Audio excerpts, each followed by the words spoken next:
రాకాలోకంకి స్వాగతం. మీ కంటెంట్ మీకు నచ్చినట్టయితే లైక్ చేయండి, మీ బంధుమిత్రులకు షేర్ చేయండి. ఇప్పటివరకు సబ్స్క్రైబ్ చేసుకోకపోతే సబ్స్క్రైబ్ బటన్ని నొక్కండి, అదేవిధంగా బెల్ ఐకాన్ని కూడా నొక్కండి. మిత్రులారా, పాకిస్తాన్లో బలూచ్ తిరుగుబాటు వల్ల ఖైబర్ పఖ్తూన్వాలో తహరీక్ తాలిబాన్ పాకిస్తాన్ యొక్క తిరుగుబాటు వల్ల రోజుకు ఎంతమంది పాకిస్తానీ సైనికులు చనిపోతున్నారు? దీనికి సంబంధించిన లెక్క మనము ఎక్కడో పత్రికల్లో వచ్చినటువంటి కవరేజీని బట్టి చెప్పనక్కర్లేదు. పాకిస్తాన్కి సంబంధించిన ఒక top military officer, lieutenant general స్థాయిలో ఉన్నటువంటి ఒక మిలిటరీ ఆఫీసర్ రోజుకి 30 మంది పాకిస్తానీ జవాన్లు ఈ రెండు సంస్థల బారిన పడి వాళ్ళ దాడుల్లో, వాళ్ళ బాంబు పేలుళ్లలో, వాళ్ళ యాంబుష్లలో చనిపోతున్నారని చెప్పారు. ఈ చెప్పిన వ్యక్తి లెఫ్టినెంట్ జనరల్ కూడా ఏదో మామూలు వ్యక్తి కాదు. ఆయన పాకిస్తాన్ ఐఎస్ఐ యొక్క డైరెక్టర్, ప్రస్తుత డైరెక్టర్. సెప్టెంబర్ 2024 నుంచి డైరెక్టర్గా ఉన్నటువంటి లెఫ్టినెంట్ జనరల్ ఆసిమ్ మాలిక్. ఈ ఆసిమ్ మాలిక్ ఈ గత నెలలో తనను కలవడానికి వచ్చినటువంటి పాకిస్తానీ మూలానికి చెందినటువంటి 3 అమెరికన్ పౌరులు, డాక్టర్స్, వాళ్ళకి ఈ విషయాన్ని చెప్పారు. అంటే వాస్తవానికి వాళ్ళు వచ్చింది ఇమ్రాన్ ఖాన్ విషయం మాట్లాడటం కోసం. వాళ్ళు అమెరికన్ పౌరులు, వాళ్ళు ఎందుకు వచ్చారు, అసలు వాళ్ళు ఐఎస్ఐ చీఫ్ తోటి వాళ్ళు ఎలా కలవగలిగారు, ఇదంతా వేరే కథ. దాని గురించి వేరే వీడియో చేసుకున్నాం. కానీ వాళ్ళతో మాట్లాడుతూ ప్రస్తుతం మీరంతా సహకరించాలి, ఎందుకంటే పాకిస్తానీ సైన్యము ప్రస్తుతం అత్యంత క్లిష్ట పరిస్థితుల్లో ఉంది అని చెప్పి లెఫ్టినెంట్ జనరల్ ఆసిమ్ మాలిక్, ఏకంగా ఐఎస్ఐ బాస్, ఆయన చెప్తున్నారు. ఆయన ఏమంటున్నారంటే రోజుకి 30 మంది చనిపోతున్నారు. ఈ లెక్కన నెలకి దాదాపు 900 మంది చనిపోతున్నారు. కొంచెం ఎక్కువ తక్కువలో కావచ్చును. అదేవిధంగా ఏడాదికి 10,800 మంది పాకిస్తానీ సైనికులు చనిపోతున్నారు. పాకిస్తాన్ భారతదేశంతో 1948లో, ఆ తర్వాత 1965లో, ఆ తర్వాత 1971లో, ఆ తర్వాత 84 ప్రాంతంలో సియాచిన్ గ్లేషియర్లో, ఆ తర్వాత 90వ దశకంలో కార్గిల్లో యుద్ధం చేసింది.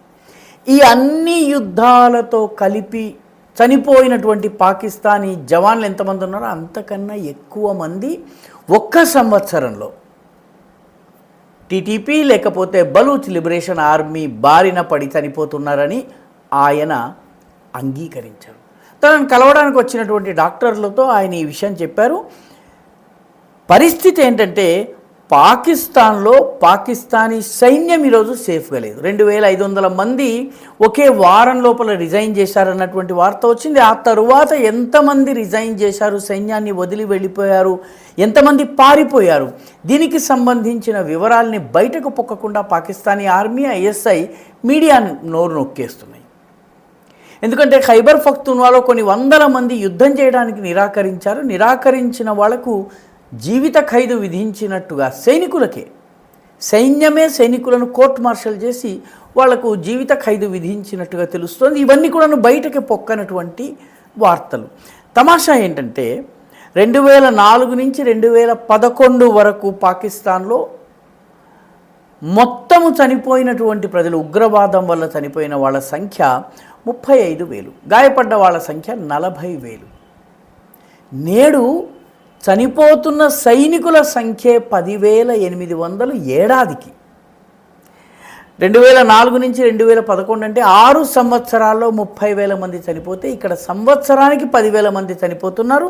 అందుకే పాకిస్తానీ ఆర్మీ రిక్రూట్మెంట్ తగ్గింది, సైన్యం నుంచి రిటైర్మెంట్ తీసుకోవడం పెరిగింది, చెప్పా పెట్టకుండా సైన్యం నుంచి పారిపోవడం కూడా పెరిగింది. దొరికిన వారికి శిక్ష ఉంటుంది.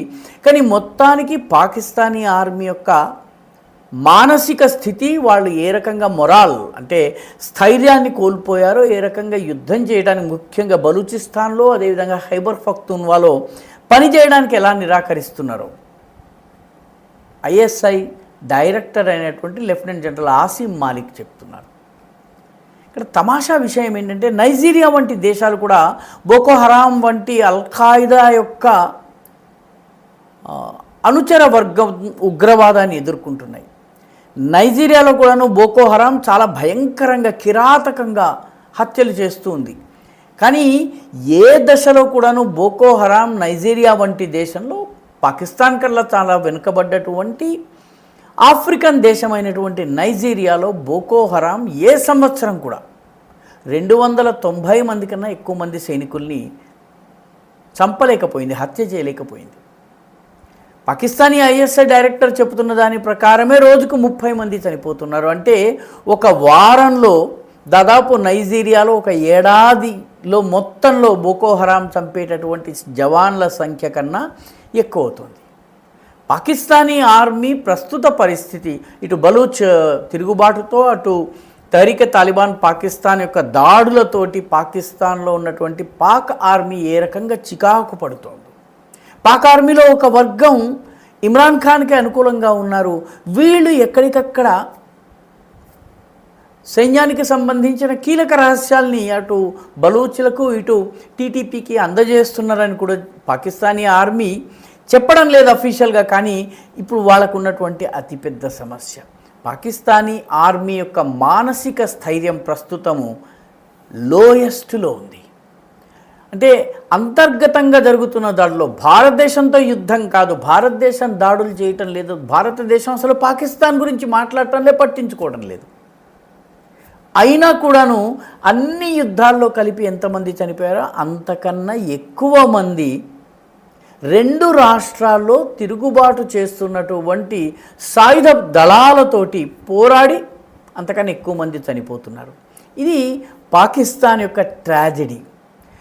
అయితే ఇదంతా దీని గురించి మాటలైతే చెప్తోంది పాకిస్తాన్ ఆర్మీ, కానీ వాస్తవానికి ప్రస్తుతం పాకిస్తాన్ ఆర్మీలో ఉన్నటువంటి అధికారుల లక్ష్యం ఏంటంటే, ప్రస్తుతం ఉన్నటువంటి ఆర్మీ చీఫ్ ఆయన కూడా ఆసిమే, ఆసిమ్ మాలిక్ ఐఎస్ఐ చీఫ్ అయితే ఆసిమ్ మునీర్ పాకిస్తానీ ఆర్మీ చీఫ్.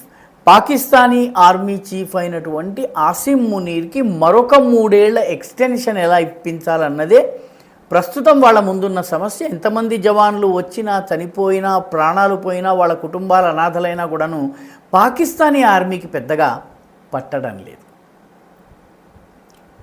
ఈ వీడియో మీకు నచ్చినట్టయితే లైక్ చేయండి, మీ బంధుమిత్రులకి షేర్ చేయండి. ఇప్పటి వరకు సబ్స్క్రైబ్ చేసుకోకపోతే సబ్స్క్రైబ్ బటన్ని నొక్కండి, అదేవిధంగా బెల్ ఐకాన్ని కూడా నొక్కండి.